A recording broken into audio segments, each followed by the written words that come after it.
નમસ્તે મિત્રો, સ્વાગત છે આપનું જ્ઞાન ગોષ્ઠી ચેનલમાં।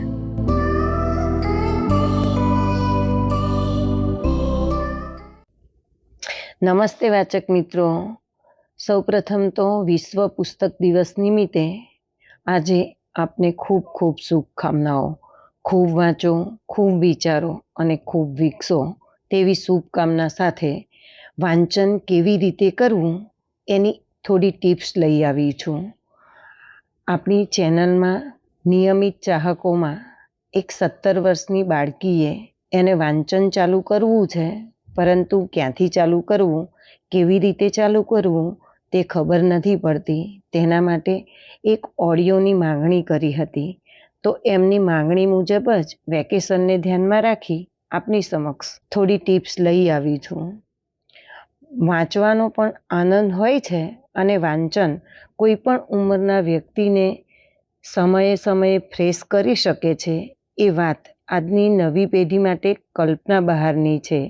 આજની પેઢી કંટાળો અનુભવે એટલે ઇલેક્ટ્રિક ગેજેટ પાસે જાય છે, પરંતુ કાવ્યની 2 પંક્તિ અથવા તો કોઈ લેખનો નાનો એવો ફકરો પણ માણસને આનંદિત કરવા માટે પૂરતો છે એ વાતની એમને જાણ જ નથી, કારણ કે એ વાત તેમના મગજમાં કોઈએ મૂકી જ નથી।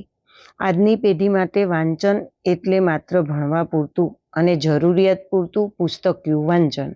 તેમને ખબર જ નથી પુસ્તકમાંથી પણ આનંદ મળે છે, જ્ઞાન મળે છે કે પુસ્તક માણસનું પરમ મિત્ર બની શકે છે। પુસ્તકમાં લખેલી 1-2 પંક્તિ કે થોડા શબ્દો એ એક વ્યક્તિનું જીવન બદલી શકે છે। એ વાત તો આપણે ગાંધીજીના જીવનમાંથી સારી રીતે જાણી છે।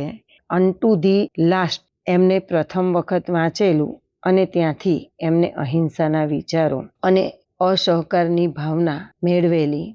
એમાં આ નવી પેઢીનો કોઈ દોષ નથી, કારણ કે એ ઉગીને ઊભા થયા ત્યારથી જ તેમને મોબાઈલની દુનિયા જોઈ છે।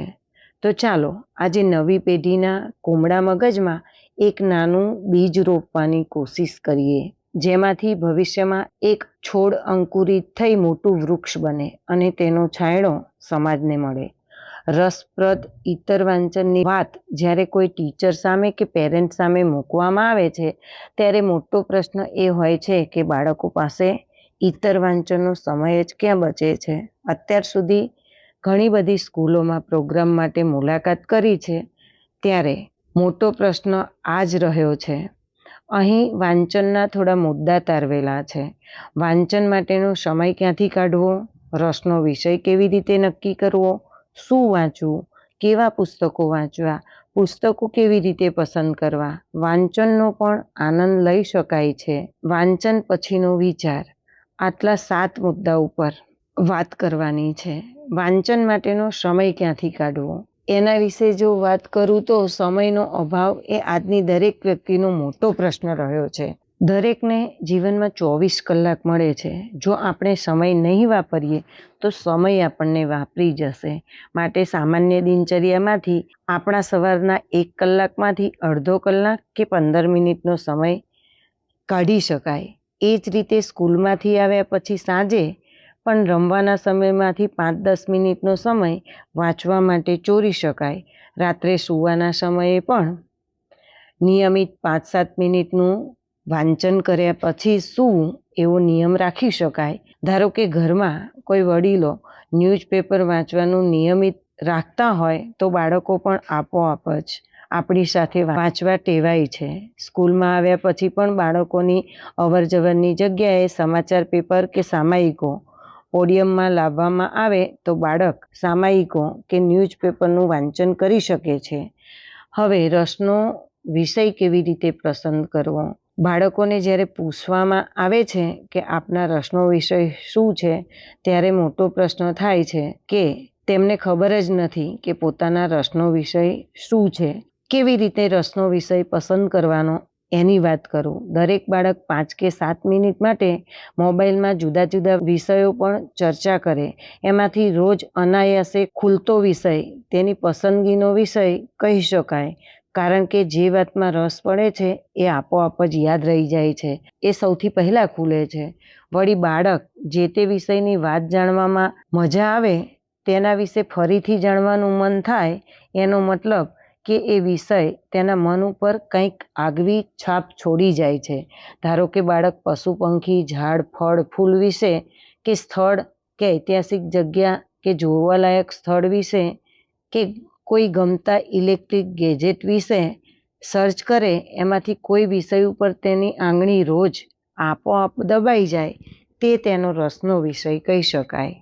સમયાનુસાર રસના વિષયો બદલાતા રહે છે, તેનાથી ગભરાવું નહીં. નાના બાળકોને બાળ વાર્તાઓ ગમે છે એટલે તે ઝગમગ વાંચે છે. એનાથી થોડું મોટું બાળક શુક્રવારની પૂર્તિ વાંચતું થાય છે અને પછી ધીરે ધીરે એ ચિંતનાત્મક લેખો અને ગુરુવારની પૂર્તિમાં આવતા ધાર્મિક લેખો સુધીની એની પસંદગી બદલાયા કરે છે.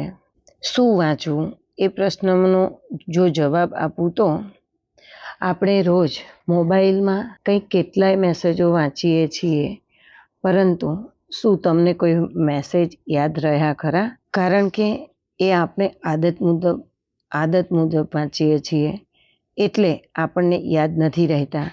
પરંતુ પુસ્તકમાં લખાયેલી કોઈ કવિતા આપણને તરત જ યાદ રહી જાય છે. દાખલા તરીકે આપણને કહેવાયેલી ચક્કાચક્કીની વાત વર્ષોથી ચાલુ આવે છે, છતાં પણ કોઈના મોઢે સાંભળીએ તો એટલી જ નવીનતમ લાગે છે, કારણ કે કહેવાવાળાના વિચારો તેના શબ્દમાં જાદુ હોય છે. આ જાદુઈ અસર સામેવાળા વાચક સુધી પહોંચે છે. આમ કોઈ પણ વ્યક્તિનું જીવનચરિત્ર, આત્મકથા, વાર્તા, નવલકથા, નિબંધો જેવા અનેક સ્વરૂપોની જાણકારી તો વાંચનના અનુભવને આધારે જ મળે છે. તે પહેલાં તો વાચકે વાંચનની શરૂઆતના હલકા ફૂલકા વાર્તાના પુસ્તકથી કરી શકે છે. એમાં પણ કોઈ વાચક આખી વાર્તા નથી વાંચી શકતો તો અડધી વાર્તા અને પોતાના મનને અડધી વાર્તા વાંચવા માટે આવતીકાલ પર આતુરતાથી રાહ જોતો થાય. કારણ કે એક વાર્તા વાંચી લીધા પછી વાર્તા શું કહેવા માગે છે, વાર્તાનો સાર શું હતો, કેવી શૈલીમાં અને કેવા શબ્દોમાં હતી, તમને આ વાર્તામાંથી શું ગમ્યું અને શું મળ્યું, આવા અનેક વિચારો તમારા મગજમાં રમતા થઈ જાય છે. તો તમે જે વાંચ્યું છે તે સાર્થક થઈ જાય. કેટલાક ગુરુજનો અને માતા પિતાનો પ્રશ્ન હોય છે કે બાળકો જેવા તેવા વિષયો ન વાંચે, તેમને યોગ્ય કાંઈક શીખ આપતા પુસ્તકો જ વાંચવા. પરંતુ તેની સામે મારા અનુભવે જવાબ આપું છું કે બાળકને એન કેન પ્રકારે પુસ્તક વિશ્વમાં જવા દો. એના વાંચન પછી એના વિચારો બદલાશે અને તેના રસના વિષયો પણ બદલાશે. એકને એક પ્રકારનું વાંચન વ્યક્તિને કંટાળો અપાવે છે, માટે તે આપોઆપ જ પોતાના વાંચન વિશ્વના વિષયો બદલતો રહે છે. કેવા પુસ્તકો વાંચવા? એમાં પણ વાચકો શરૂઆતમાં હળવા વાર્તાના પુસ્તકથી વાંચનની શરૂઆત કરી શકે છે. જો કોઈને પદ્ય સ્વરૂપ ગાવા બજાવવાનું વધારે ફાવતું હોય તો એક ગીત, ગઝલ, કવિતાથી તેના વાંચનની શરૂઆત કરી શકે છે, જેના દ્વારા તેની કલ્પના શક્તિનો વિકાસ થાય છે.